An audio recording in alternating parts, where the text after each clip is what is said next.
ቴዎድሮስ ጸጋይም እንዲሁ ይሳደብና በሰው አካል የሰውን አካል ያንጓጥጥና መቀለጃ ያደርግና ትንሽ ያዝ ስታደርገው እንዲውና አይነ ስውር ስለሆንክ እንዲህ አልኩኝ ብሎ እሪ ማለት ነው። ድሪታውን ያቀልጠዋል።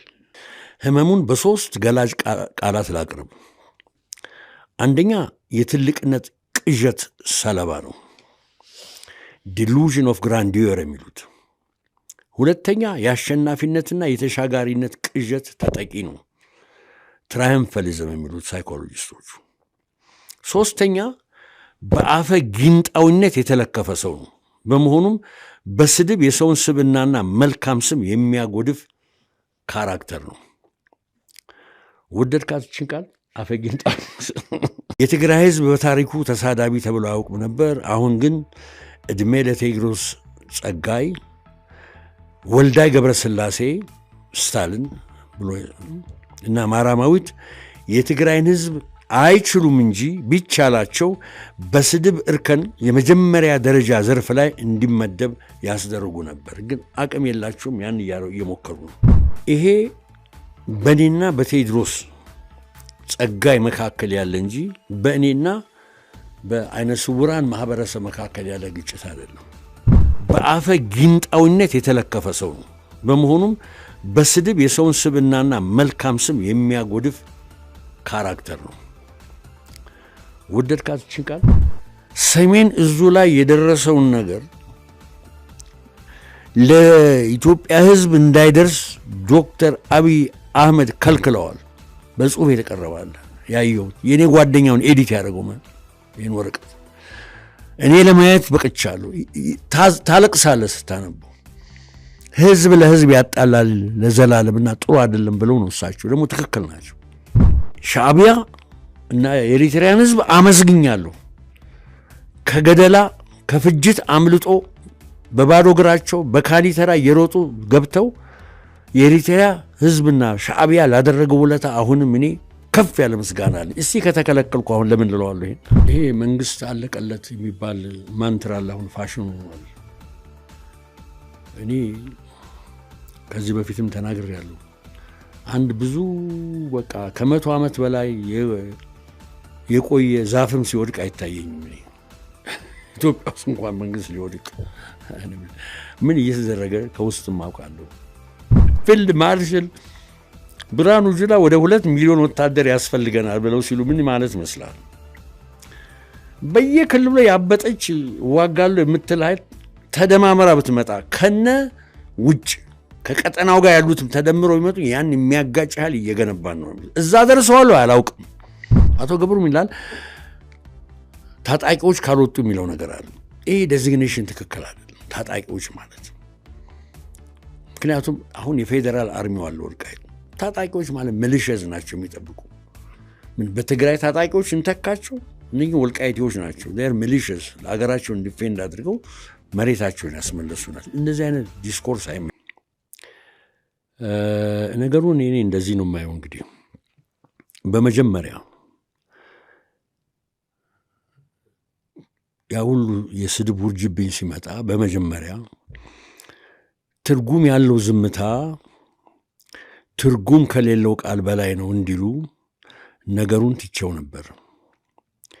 ብዙዎቹ ወዳጆቼም መልስ እንዳልሰጥ መክረውኝ ነበር። ሆኖም ግን የታላቁ ባለቅኔ ጸጋዬ ገብረመድህንን እንቅልፍ ነው የሚወስድህ በሚል ርዕስ ለተማሩ ለማይማሩ አፈሊቃውንት የተሰኘውን ግጥም ካነበብኩ በኋላ ለቀዳማዊው አፈሊቃውንት ቴዎድሮስ ጸጋዬ ይህንን አታይ ለማቅረብ ወሰንኩ። የፖኤቱ አካሄድ እኔን ሳበኝ። ስለዚህ መልስም ባይሆን አንድ አይነት ገለጻ ማቅረብ እንዳለብኝ ተማመንኩልሃለሁ። እና እኔ አሁን ከስድብ ወደ ሊትሬቸር ነው የምወስደው እና ወደ ፊሎሶፊ ነው የምወስደው የጸጋዬን እንትን። አሁን ትንሽ ስንኞች ላንብብ። እንቅልፍ ነው የሚወስድህ ብሎ ያለውን ጸጋዬ ዝም ካልካቸው እንቅልፍ ነው አንተ የሚወስድህ፣ ዝም አትበል ነው የሚለው እሱ። እንዲህ ይላል። ዝም አልኳቸው ዝም ይበሉኝ፣ ትቻቸዋለሁ ይተውኝ፣ አልነካቸውም አይንኩኝ ብለህ ተገልለህ ርቀህ እውነት ይተውኛል ብለህ እንዴት ተስፋ ታደርጋለህ ይላል። አልጠራቸውም አይጥሩኝ፣ አይንኩኝ፣ ስሜን አያንሱኝ ብለህ እንዴት ትመኛለህ? እንደማይተውስ ታውቀው እንዴት አስችሎት ዝም ይበል ለፍልፎ ከማስለፍለፍ አደል እንዴ የእሱ ቤዛ የበደሉ ጥቅም የግፉ ሰላም መንሳት አይደል እንዴ ትርፉ? እሱስ ቢሆን ያለ ተክሉ ያለ አጥንቱ የሰላም ውርስ ከቶ የማያውቀውን ቅርስ ይሰጠኝ ብትል የት ይሆናል? ያልተዘራ መች ይበቅላል? የጓሮ ጎመን ሲያጠላ አጥፊ ትሉን እንዲያፈላ ይላል። እንዲያው በነገረ ቀደም እንደሱ ስሙን ቢለፍፍ ሰላምን የሰጠህ መስሎ በጉጉት ስታሰፈስፍ ተለሳልሰህ እንደ ቃተትክ ተስፋ አድርገህ እንዳታርፍ እርፍ ይላል። ኢሳይ ሎክ ናቹራል አይደለም ለነሱ ዝም ማለት። ለነ ቴዎድሮስ ጸጋይ ተፈጥሯቸው ይከለክላቸዋል። በመሆኑም አንተም ራስን መክት እንጂ ነው የሚለው እና አንድ የተፈጥሮ የጓሮ ጎመን ሲያጠላ ይላል። የጓሮ ጎመን ሲዘረጋ እንደዚህ በስሎ ካልቆረጥከው አጥፊ ትሉን ያደራል ይላል። እና እኔ በዚህ ሞቲቬትድ ሆኜ ነግሬሃለሁ። ወደ ሊትሬቸርና ፊሎሶፊ ነው የምለውጠው እንጂ ወደ ስድብ አልሄድም። አንድ ብሂል አለ። ጠላቶች እንደሆኑት በሆንክ ጊዜ አንተ ጠላቶች አሸንፈውሃል ማለት ነው። እኔ መሳደብ ከጀመርኩ ጸጋይ ማን ነው? ቴዎድሮስ ጸጋይ አሸንፎኛል ማለት ነው፣ ከተሳደብኩ ማለት ነው። ናው አሁን ይህንን ነው ያሰብኩት። ከዚህ በፊት የህወሓት መሪዎች በተሰየሙበት ጉባኤ ላይ አንድ የትግራይ ሽማግሌ ተነስተው እንዲህ በማለት ትዝብታቸውን አስቀምጠው ነበር። የጠቆስኩ ነው ሰውየውን። ከዚህ በፊት አሉ የትግራይ ህዝብ ሌባ ተብሎ በታሪኩ አያውቅም ነበር። አሁን እናንተ ይህንን ስም አሰጣችሁት። እንደገና ከዚህ በፊት የትግራይ ህዝብ ውሸታም ተብሎ አያውቅም ነበር። አሁን ግን እናንተ በምታደርጉት ሐሰተኛ እየተባለ ነው። እኔም እዚህ ላይ ለመጨመር የትግራይ ህዝብ በታሪኩ ተሳዳቢ ተብሎ አያውቅም ነበር። አሁን ግን ዕድሜ ለቴዎድሮስ ጸጋይ፣ ወልዳይ ገብረስላሴ ስታልን ብሎ እና ማራማዊት የትግራይን ህዝብ አይችሉም እንጂ ቢቻላቸው በስድብ እርከን የመጀመሪያ ደረጃ ዘርፍ ላይ እንዲመደብ ያስደርጉ ነበር። ግን አቅም የላቸውም። ያን እየሞከሩ ነው። በየጊዜው የሚያወርዱትን የስንብ ናዳ ስሰማ ከትልቁ የኢሃፓ አብዮተኛ ጸጋዬን ገብረመድህን አንድ ስንኝ ትዝ ይለኛል። ጉድ አትፈራ መሬት ጉዳን ጉድ አብቅላ ይላል፣ አስጠቀጠቀችን በሾክ አሜኬላ ይላል። እነኚህ ሰዎች ተሳዳቢ ብቻ ሳይሆኑ የሚገርመው ደግሞ ዳኞችም ናቸው። ሶክራቲስ ትራይል ላይ ሲቀርብ ቦስተን ኮሌጅ አስተማሪያችን ሲያስተምረን ፕሮፌሰር ፒተር ክረፍት ምን አለ? ተመልከቱ ጨለማ ብርሃንን ሲዳኝ ነው ያለው። እነኚህ ዳኞች ናቸው። ራሳቸውን ሶስቱም ዋሻ ውስጥ ሆነው ብርሃን ላይ ያለውን ህዝብ ይዳኛሉ። በቂ ትምህርት ሳይኖራቸው፣ በቂ የግንዛቤ ሳይኖራቸው፣ በቂ የኤንላይትመንት መንገድ ሳይኖራቸው በአንጻሩ በፕሬጁዲስ በኢግኖራንስና ሚዲዮክሪቲ ታጅበው አንዱን በጎነህ ሌላውን እርኩስ፣ አንዱን ሲያወግዙ ሌላውን እንትን ሲሉ ያው ይኖራሉ ማለት ነው። እኔ አሁን ልጅ አማኑኤል ስለ ማራማዊትና ስለ ራሱን ስታሊን ብሎ ስለሚጠራው ሰው ዛሬ አላቀርብም። ለምን ፕሮግራሙ ሁሉ በእነኚህ ሰዎች ለመጨረስ አልፈልግም። ግን ስለ ቴዎድሮስ ጸጋይ ማቅረብ ፈልጋለሁ።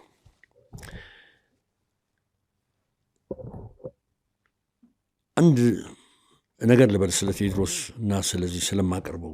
ይሄውም ይሄ በእኔና በቴዎድሮስ ጸጋይ መካከል ያለ እንጂ በእኔና በአይነ ስውራን ማህበረሰብ መካከል ያለ ግጭት አይደለም። አንዳንድ ሰዎች እንደዚህ አድርገው ስላዩት በጣም አዝናለሁ። በአንድ አኔክዶት በአንድ ገጠመኝ ይህንን ነገር ለማስረዳት ልሞክር ነው። 12ኛ ክፍል ቅዱስ ዮሴፍ ትምህርት ቤት እያለን የተወሰኑ ተማሪዎች 6-7 የሚሆኑ ተማሪዎች ዲሬክተሩ ጠራንና ያኔ ልክ ጥላሁን ግዛው ሲገደል ነው እናንተ ቤታችሁ እንድትሄዱ ፈልጋለሁ ረብሻ ከመጀመሩ በፊት አለን።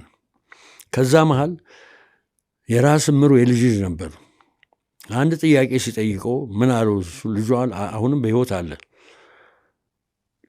አንተ አለው ሁልጊዜ ነገር ታስጀምርና እዚህ ረብሻ ታስጀምርና ችግሩ ሲገፋብህ አያትህ ጫማ ውስጥ ሄደህ ትደበቃለህ አለው። ሄዶ ራስ ምሩ ጫማ ውስጥ ይገባለህ ማለት ነው።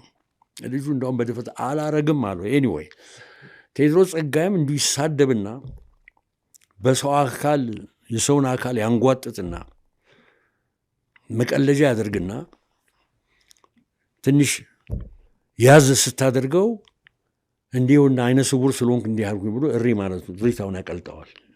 ይገባሃል። ምን አሁን እኔ ይህን ክሊር ላድርግ፣ እኔና የእሱ ጉዳይ ነው። ይህን ካልኩ እንግዲህ ልጀምር። እኔ የኔን አታይ ነው ሞር ሌስ እኔ የኔን አመለካከት ቴዎድሮስ ነው፣ ስድብ አይደለም። እኔ እንደተረዳሁት ነው ለማቅረብ የምፈልገው። በእኔ አረዳድ ቴዎድሮስ ጸጋይ ህመምተኛ ሰው ነው። ህመሙን በሶስት ገላጭ ቃላት ላቅርብ። አንደኛ የትልቅነት ቅዠት ሰለባ ነው፣ ዲሉዥን ኦፍ ግራንዲዮር የሚሉት። ሁለተኛ የአሸናፊነትና የተሻጋሪነት ቅዠት ተጠቂ ነው፣ ትራያምፋሊዝም የሚሉት ሳይኮሎጂስቶቹ። ሶስተኛ በአፈ ጊንጣዊነት የተለከፈ ሰው ነው። በመሆኑም በስድብ የሰውን ስብዕናና መልካም ስም የሚያጎድፍ ካራክተር ነው። ወደድካት ይችን ቃል አፈ ጊንጣዊ? አሁን እያንዳንዱ ላስረዳ። የመጀመሪያው ዲሉዥን ኦፍ ግራንዲዮር ያልኩት ነው፣ የትልቅነት ቅዠት ምን ማለት ነው? ከነባራዊና አንዴ ተጨባጭ ሁኔታ ጋር ያልተስማማና የሚጣረስ ማለት ነው። እውነታውን የሚፈትሽበት የአእምሮ ሚዛን ስብራት። እያንዳንዳችን የሪያሊቲ ቴስት አለን አእምሯችን ውስጥ። ያ ግን ኢምፔርድ ሆኗል፣ የሱ ተሰብሯል። የሐሰት እምነት ተሸካሚ ማለትም የሚያስበውንና ካሰበው መካከል ውጭ ልዩነት አያይም። ካሰብኩት ያ ነገር ነው ብሎ የሚል ሰው ነው። አንድ ነገር ስላሰብኩት መኖር አለበት ብሎ የሚያምን በመሆኑም ከተሳሳተ እምነት በመነሳት በዋናነት ራሱን የማታለል አባዜ ውስጥ የተዘፈቀ ሰው ነው። ሰልፍ ዲሰፕሽን የሚሉት ሳይኮሎጂስቶቹ። ለምሳሌ አንድ ትልቅ ሆቴል ፊት ዩኒፎርም ለብሶ የቆመ ሴኩሪቲ ጋር እኔ ጀነራል ነኝ ብሎ ሊያምን ይችላል፣ ግን ጀነራል አይደለም። ወይንም ቤተሰቦቹ ወልዳይ ገብረስላሴ ብለው ሲሰይሙት የለም የኔ ስም ወልዳይ ገብረስላሴ አይደለም ጆዜፍ ስታሊን ነው ብሎ የሚል ጎበዝም አለ። በትልቅነት ቅዠት ውስጥ የመነከርን አባዝ የሚያሳይ ምሳሌ ይኖራል። አንደኛው ይሄ ነው። ሁለተኛው የተለያየ አይነት ዲሉዥን አለ። ይሄኛው ዲሉዥን ኦፍ ግራንዲዮር ነው፣ የቴዎድሮስ የትልቅነት ነው። ይህን ማሳየት አለብኝ፣ ዝም ሐሜት አይደለም። ሎጎስ ማቅረብ አለኝ። እንዴት ነው ልለው የቻልኩት? ሪዮት ብሎ ለሰየመ የዩቲዩብ ፕሮግራም ገለጻ ማስታወቂያ ዘወትር እንደ መግቢያ ከሚጠቀመው ስንወስድ የሚከተለውን እናገኛለን። ይሄ ነው ለእኔ ማስረጃ፣ ይሄ ነው ኢሉዥን ኦፍ ግራንዲዮር ውስጥ መሆኑን። እንዲህ ይላል።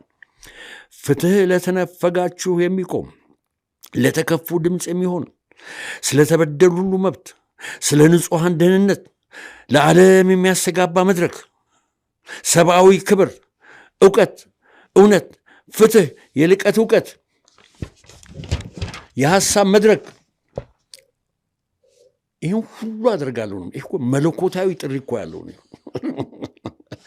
ልክ የእሱ ዘመዶች ስልጣን በነበሩ ጊዜ በየቀበሌው አሁንም አለ፣ ግድግዳ ላይ የሚለጠፍ አለ። ግልጽነት፣ ተጠያቂነት፣ ፍትሐዊነት፣ ዝግጁነት፣ ጥራት፣ ቀልጣፋነት፣ ደህንነት ይላል።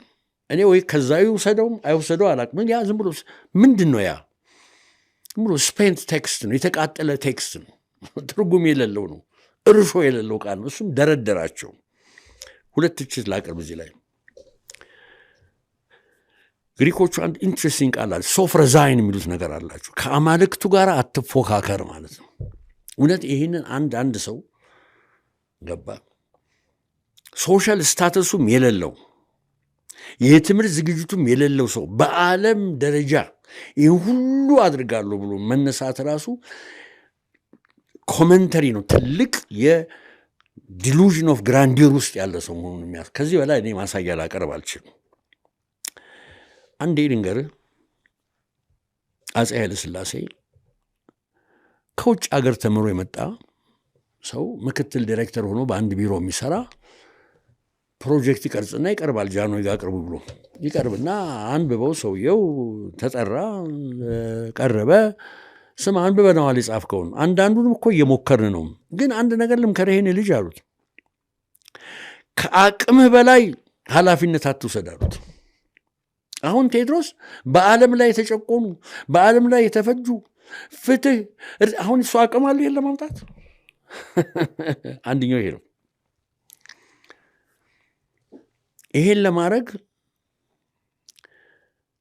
ወይ ሶሻል ስታተስ ሩሶ መግቢያው ላይ አንድ ቦታ ምን ይላል? ሶሻል ኮንትራክት ጽፍ አንድ ልዑል መጣና ዝም ብለህ ስትጽፍ ትኖራለህ፣ ምንም ጥቅም የለውም አለኝ ያለ። እሱ ምን አለው? እንዴ እኔ እኮ ልዑል በሆን ኖሮ አልጽፈው ነበር፣ ተገብረው ነበር አልኩት አለ። ይሄ ልጅ በጣም ከሚያሳዝን ባክግራውንድ የመጣ ልጅ ነው። ትምህርት እሺ፣ በትምህርት ቢልቅስ ፕሮፌሰር ጌታቸው ቤተ ክህነት እያደሩ ከአባታቸው ጋር ብዙ ችግር ያሳለፉ ግን በዓለም ደረጃ ትልቅ ሆነዋል። ሶሻል ስታተሳቸውን ስብር ትልቅ ደረጃ ያደረሱ ናቸው። ነፍሳቸውን ይማርም በትምህርት ችሎታቸው ገባ፣ በግል ባሳዩት ስኮለርሺፕ እና ጽናት። ይሄ አለው ይሄ የለውም። እንደው ስለ ትምህርቱ ላውራ። ሎ ስኩል ነው የገባው። ሎ ስኩል ወድቆ ወጣ።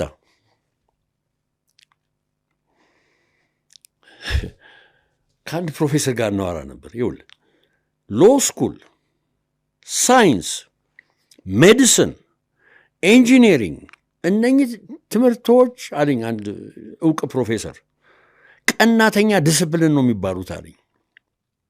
እንዴት ነው ቀናተኛነታቸው ስለው ወዲያ ወዲህ ካልክ ትነጥራለህ አሉ። ሳይንስ ኮን ፎከስ ማድረግ አለብህ፣ ማቴማቲክስ ፎከስ ማድረግ አለብህ። ሎ ስኩል ከገባ ፎከስ ማድረግ አለብህ። አጅሬ አብዛኛውን ጊዜ የሚውለው የባህል ማዕከል የሚባለው አንዴ ግጥም ሲያቀርብ፣ አንዴ እዛ ዘፈን ሲያዳምጥ፣ ይህንን ሲተች ሲንታረክ ነው የሚኖረው ዕድሜ ልኩን ከ10 ዓመት በላይ።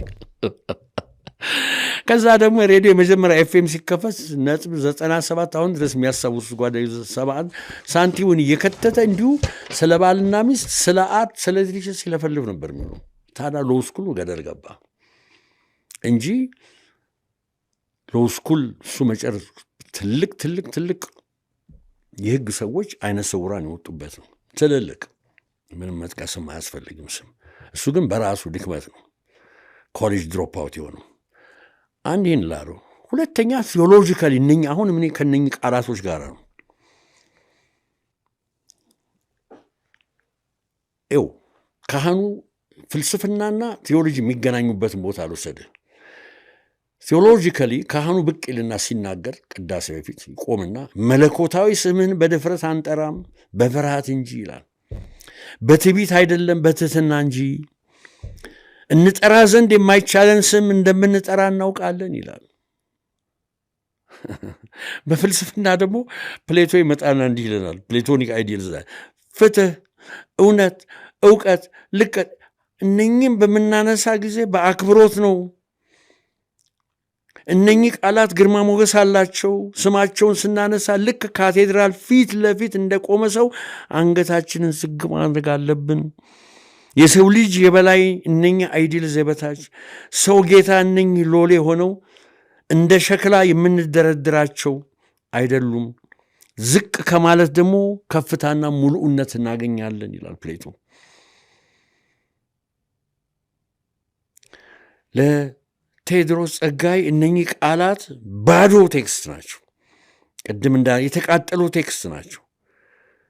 በመሆኑም ለቅስቀሳና ለሸቀጥ የሚቀርቡ አድርጎ ያቀርባቸዋል አሉ።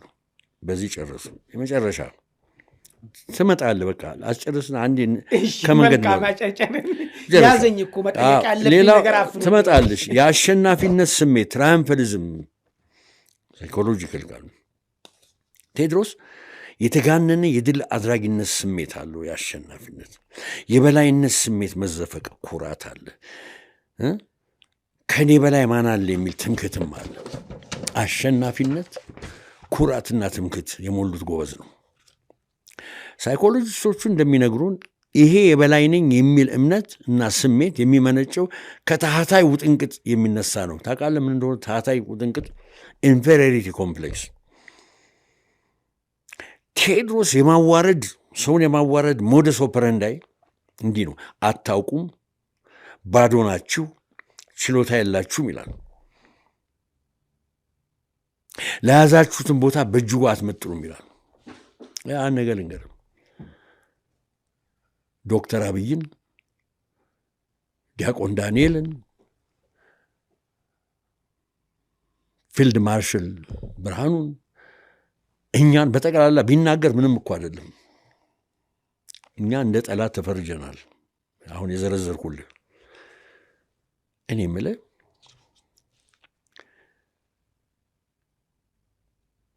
የሀገሩን ሰዎች ታደሰ ወረደ ይላል ጀነራል ታደሰው፣ ምግባይ ይላል ጀነራል ምግባይ፣ ጻድቃን ጀነራል ጻድቃን፣ ዶክተር ደብረጽዮን ዶክተር ደብረጽዮን። እነኚህ ሰዎች እኮ በፖለቲካ ላትወዳቸው ትችላለህ፣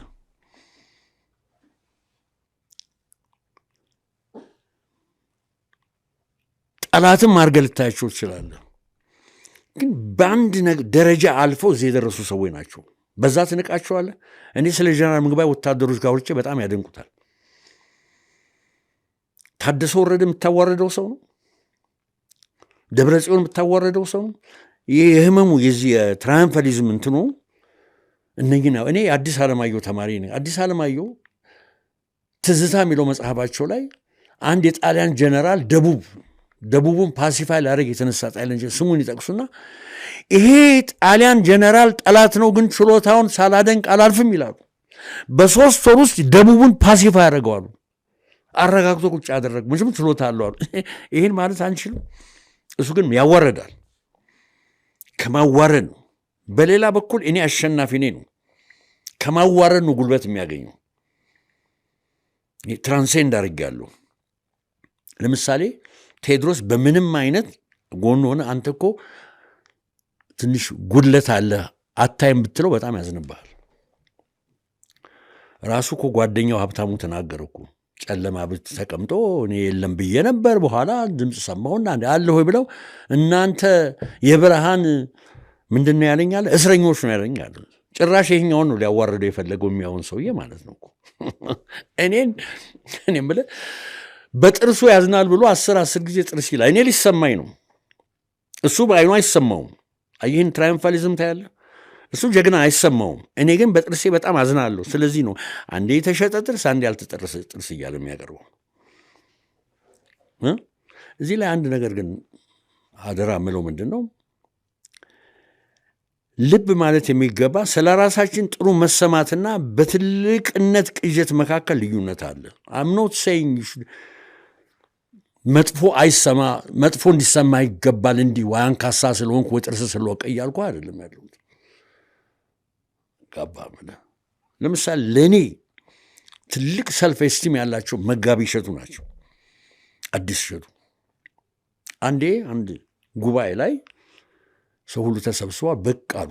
ሲመጡ ሁላችንም ተነሳን። አመጡና ከኔ ጎን ተቀመጡ። ሰው እንደቆመ ነው።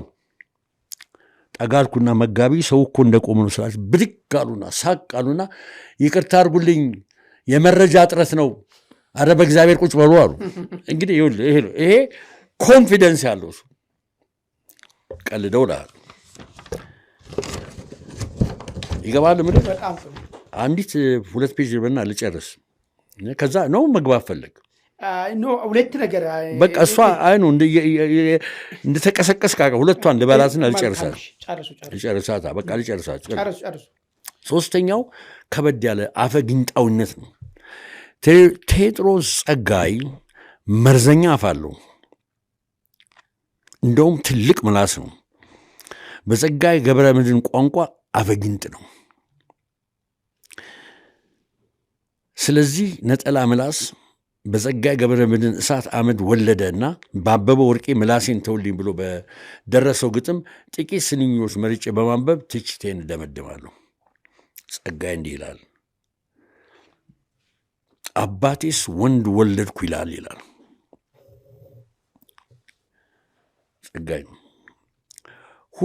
ሁሉን ረትቼ አሸንፌ በምጸት ወግ በጌጥ ባሞር ሲነጋ እንዳመድ አፋሽ ገል ሲመሽ እንደ ሽንቁር በርሚል የአግቦ ጢስ በማንቃረሩ ወሬ በማንሸራሸሩ ተሞልቶ በመተርተሩ ነፋስ ጠብቶ አየር ታልቦ የነገር ረሃብ ተርቦ ጉድ በማናፈስ ተስቦ ከዚህ ቀርቶ እዚያ ዘንቦ ውሃ እንደማይቋጥር ገንቦ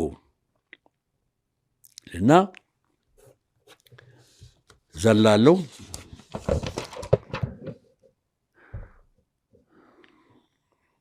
ባፍ የሚበልጠኝ አደረስኩ በነገር የሚጥል ፈጠርኩ አንደበቱ እንደወስፈንጠር ሾሎ ባስተናገር ቅጠል አፈጊንጥ ያብሾ ጡት ልጅ ጥላ ወጊ ቀትረ ፍልፍል አሰላስሎ እንደወላፈን አሸልቦ ሲንበለበል በከንፈር ፈግታ ከንፎ በይፋ ጥላ ወግቶ የሚገል ደም መራዥ ልጅ ያፋፍ ልጅ ድጥ መስክ መሳይ ያሽሙር ደለል የወሬ ማናፈሻ ጋሻ ደርሸለት እሱን መስል በተከለው የሚከተል አባቴስ ወንደሎርክ ይባላል። አሁን ቅኔውን ብትረዳ የዚያፌን ጊንጥ ጉዳይ ምናምን እዚህ ያለ ብዙም አላስቸግርህም። ምክንያቱም ከሰሜን የመጣ የካህል ልጅ ምናምን አይደለም። ግድ የለም ልጨርሳት።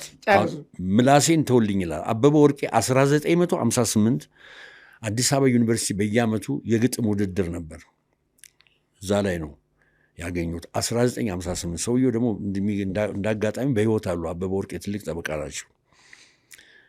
ያለው ምላሴን ተውልኝ ነው ያለው። ስማይን ከጸጉሬ ጀምሬ እስከ እግር ጥፍሮቼ ሁሉንም አልፈልግ አንድን ብቻ ትቼ ምኑም የኔ ይሁን ምኑም የኔ አይሆንም ምንም አልሻ አልፈልግም ምንም ሁሉንም ውሰዱት ምንም አይጠቅመኝም ግን ምላሴን ተዋት ሰው አልጎዳባትም እንስሳ ናት እሷ ሰው አታስቀይምም ከማሳቅ በስተቀር አሉባልታ አታውቅም ምንም አልሻ ሁሉንም ውሰዱ እሷን ብቻ ተውት ለመቀላመዱ አሉ። አሁን ምን ሆነ መሰለ በሙሉ አካላቸውን ይዘርዙና ውሰዱት አሉ። ጸጉር አልፈልግም፣ አንጎል አልፈልግም፣ ጆሮ አልፈልግም፣ አይን አልፈልግም፣ አፍንጫ አልፈልግም፣ ጥርስ አልፈልግም፣ ፊት አልፈልግም፣ እጅ አልፈልግም፣ አንጀት አልፈልግም፣ እግር አልፈልግም አሉ። አሁን ምን ቀረ? ምላስ ቀረ።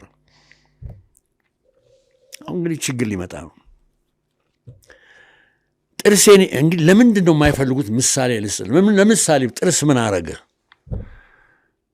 አሁን የኔና የቴዎድሮስ የጥርስና የኔን ጉዳይ አይደለም ሆኖ የቀረበው። ስለ ጥርስ ለምንድን የማይፈለገው?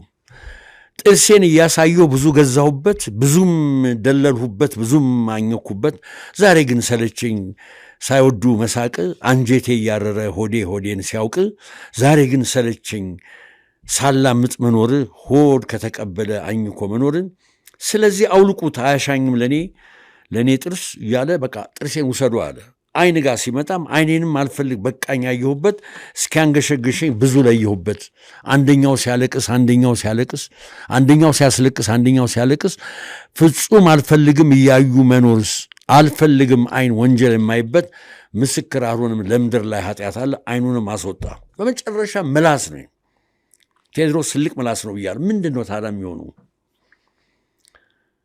አሁን ችግር ተፈጠረ።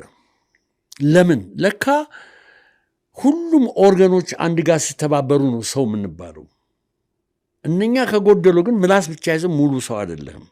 ለምሳሌ አለ ዝም በላ ልባል በምን ሰማና ጆሮን አስቆርጧል። መስሚያ ማዳመጫ ጆሮ ይታልና ልቤ ልብ እንዳያርግ ወቅሰው እንዳያልፉኝ ልብ የሚሉ ነገር መቼ ፈጠረብኛል። በግል እችን ስማ በግልምጫ ያልፉኝ ከመሬት ደባልቀው በግልምጫ ደግሞ ቢያፈጡ ቢያጎርጡ በምን እንዳያቸው አይኔ ድሮ ፈሶ እያዩት ባይናቸዋል። አይኔንም አስወጥቻለሁ። ሰው በጥቅሻ በምልክት ኧረ እባክህ ዝም በል እንዲህ አይባልም እንዳይሉኝ አላይም ማለት ከፀጉሩ ጀምሮ እስከ እግሩ ጥፍሮቹ ሁሉን አሰናብቷል። እሱም ሆኗል ሟች። ለወሬ ነጋሪ ምላስ ነው የቀረው። እስከ ዛሬ ድረስ ትንሽ ትንሽ ያለሁ አለ። ተመልከት። እውነቱን ትታችሁ ምላስ መሆኔን እናንተም ሰው በሉኝ እኔም ሰው ነኝ ልበል፣ እናንተም እናንተን እኔም እኔን ላታላል። እኔ ሰው አይደለሁም ሙሉ፣ ግን እናንተ ባካችሁን ዱሜ ፌቨር ሰው ነህ በሉኝ፣ ራሳችሁን አታሉ። እኔም ደግሞ ሰውን ብዬ ራሴን ላታል። እኔ ግን ምላስ ነኝ ያለው። ስለ ቴዎድሮስ አንዳንድ ወገኖች ቴዎድሮስ ኢትዮጵያን እንደሚወድና ኢትዮጵያ እንደሚል አድርገው ያውታል። በስህተት ነው። ከነ ደብረጽዮን ዶክተር ደብረጽዮን ጋር እኮ ያለው ልዩነት ሳትዘጋጁ የትግራይን ሕዝብ አስመታችሁት ነው። ኢነፕት ናችሁ፣ ኮምፒተንት አይደላችሁ ከሚል ነው እንጂ ሌላ ችግር የለውም። የኦሮሞን ሕዝብ ለመስደብ ሌላ ሕዝብ አንደኛ ይሄ ትራያምፋሊዝም እኮ የትግራይ ሕዝብ ብቻ ነው የበላይ። ነማራማዊትና ስታሊን ላይ እኮ ታያለ እኮ በመልክ ሁሉ የደቡብ ጋዜጠኞች ምናምን ሲያውቁ መልካቸው እንዲህ ስለሆነ ልጆቼ እንኳን እነሱን ቴሌቪዥን እንዲያዋቸውም አልፈቅድም ምናምን ይላሉ እኮ። የሬሲዝም እኮ ነው። አሜሪካን ሀገር ጥቅም አይ ትላለች እሷ በሬ ትላለች። እና የሰፊውን የኦሮሞ ሕዝብ ማንንም እንዳዋረዱ ነው እሱ። በተለይ አፈጊንጥነቱ እዚህ ላይ ነው። ማዋረድ ነው፣ ማንኳሰስ ነው። እና ይሄ ነው ችግር። አሁን ይኸው ከኔ ጋር ፖለቲካል እንትን ነው። አሁን ከተናገራቸው ለምሳሌ 3 ነገሮች እንገር። አንደኛ ዣን ፖል ሳርተር የፈረንሳይን ፈላስፋ ጠቅሶ እኔን አታክ ማድረግ ይፈልጋል። እኔ ዣን ፖል ሳርተር የዛሬ 35 ዓመት በፊት እኔ በሱ ፒኤችዲን የሰራው ሰው ነኝ። ከአንድ ኮሌጅ ድሮፕ አውት ጋራ ስለሱ ላውራ አሁን ልክ አይደለም ልል አልችልም። እንደውም እኔ ፒኤችዲ ሳገኝ ወረቀቱ ላይ ኮንትራት ፈርም ያለው ይሄ መጽሐፍ ለአይነ ስውራን አቬለብል እንዲሆን ፈርም፣ ወደ ብሬን እንለውጠዋለን ባሉ ያኔ በነበረው ቴክኖሎጂ ፈርሜ ያው እንዲገለገሉ ፎር ዋቴቨር ኢትስ ወርስ አድርጌያለሁ። ሁለተኛ ከሌ የምትባል ሴት ከቤተ መንግስት መታ ስማ ይሄንን ከዛ ከመሀይም ስታሊን የወሰደው ነው። እንዴት ስለ ኤሪትሪያ እንደዚህ ትላለህ? እኛ ጥርስን አሰርተንልህ። መንግስት በእንደዚህ ሌቨል ነው የሚያወራው። ኤሪትሪያ እንዴት ታመሰግናለህ ተብሎ ተወቀሰ ይላል። እኔ አሁን ልንገርህ አለመወቀሴ ኢምፕሩቭ የማደርገው እኔ እንደውም ያኔ ስለ ኤሪትሪያ ላደረጉልን ውለታ ላላ አድርጌ ነው ያቀረብኩት። ልጅ አማኑኤል ሰሜን እዙ ላይ የደረሰውን ነገር ለኢትዮጵያ ሕዝብ እንዳይደርስ ዶክተር አብይ አህመድ ከልክለዋል። በጽሁፍ የተቀረባለ ያየሁት የእኔ ጓደኛውን ኤዲት ያደረገው ይህን ወረቀት እኔ ለማየት በቅቻለሁ። ታለቅሳለህ ስታነበው። ሕዝብ ለሕዝብ ያጣላል ለዘላለምና ጥሩ አይደለም ብለው ነው እሳቸው ደግሞ ትክክል ናቸው። እንዳይወጣ ተብሎ ነው። ሻዕቢያ እና የኤሪትሪያን ሕዝብ አመስግኛለሁ።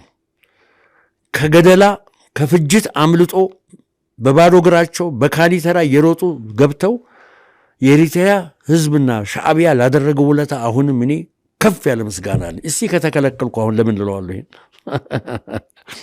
ገባ ማለት ከተከለከልኩ ፎቶግራፍ እየለጠፉ ዓለም ፀሐይ የምትባል ሴት ቤተ መንግስት የምትሰራዋን